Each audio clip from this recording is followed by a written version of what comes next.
Bende wan gi director mar Broadbase kod director mar Totam siep ke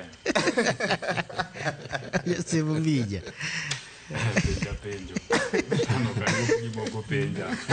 ano kid wache dogi antinda kiatiano ni tekne Raila Odinga ngima koro nyaku penje kumia direction mana wach mapikore moneno ka ji wuoyene ang'eni Fred osewacho ni nyaka jo ODM law structures moketi ema korwa ng'eyo ni to wache maduon bura koso mano ng'ato wacho pache to penjo mas ang'eni biro charo ji ahinya ni sama Sifuna wuoyo nyadi mang'eny owacho ga pache koso wacho wach mar party gik moko nitie ka karibu gik moko ang'wen VJ. Yes. Mokwongo en ni gik matimore ODM gi ok nyien nyocha gin gik manitie kata ka Jakom pod ngima ni ODM nigi demokrasia ma ji loso alosa ma ng'ato ka ng'ato nyalo wacho pache kata kamano direction mar party mar ODM en direction mineno kanu tim romo machalo gi gik manasomo mokwongo ka ni the party therefore resolves ni party koro ng'ado kama to ka gisesomo gik ma ging'adogo to mane position mar party to kongiso ni ng'ato ka ng'ato ok nyal bedo gi pache nikech gin dhano emomiyo ka ODM ka nitie jok ma wacho ni wan waseamua ni en tutam to samoro loso ka ja ODM okrach samoro bende loso ka jaluo bende okrach ineno so gik ma giwacho go gin adieri te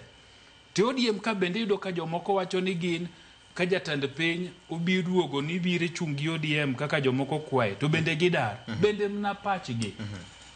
ineno koro nitie pach ODM gi gima ODM wacho to gi pach ji giwegi mano demokrasia kendo ber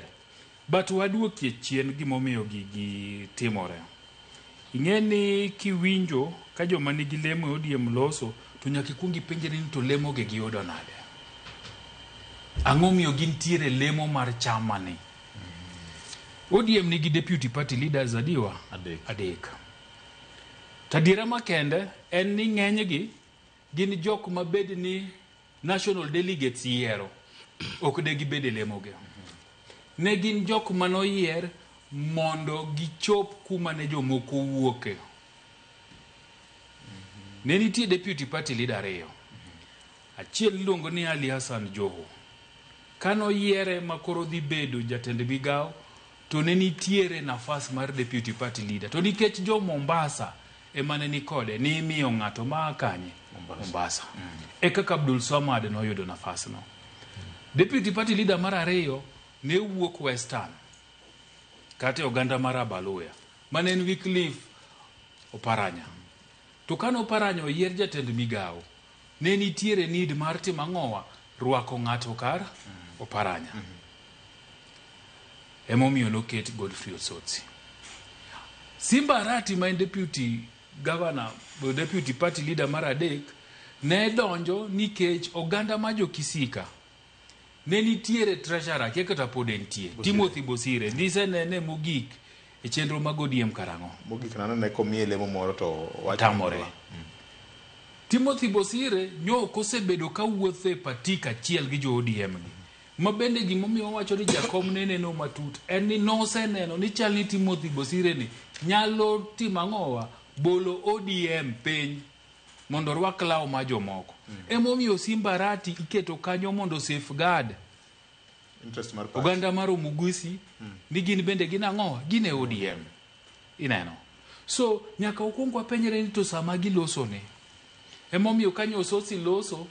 ni jomoko ne giriembe chama tapenje ni to ere obok kuma nwanene wan pok walanen lande ni jomoko no riembe chama mar ODM ka nikech kano wach ni timo ne gi disciplinary to ne gidhi e court to kana ni dhi e court to court no chungo wechego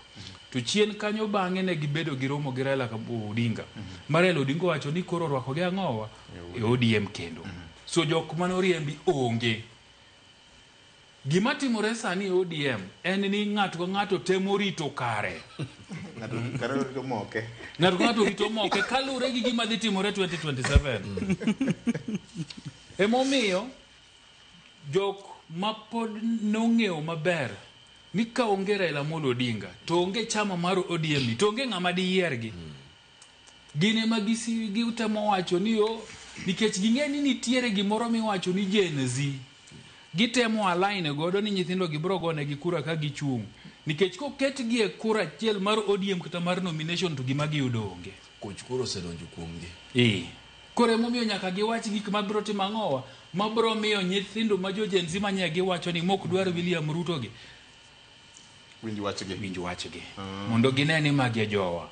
To nitiere bende jo ODM mong'eyo mana kaka Ken gi Fred wacho ni William Ruto nigo hungu mar ODM. Sani ene ma en gi Simona. Emomiyo berne ka ODM ni oriwore nikech odhi riwore kodgi to dhi tiyo kode kaka ng'owa ngas moidho godo modonjo godo 2032. To ng'eno oganda ma jaluo ni critical e kura mar 2032 mar 2027 mondo dogi ofis. Emomiyo yudo ka koro kweth mang'eny mawacho ni William Ruto totam en ODM Luo branch.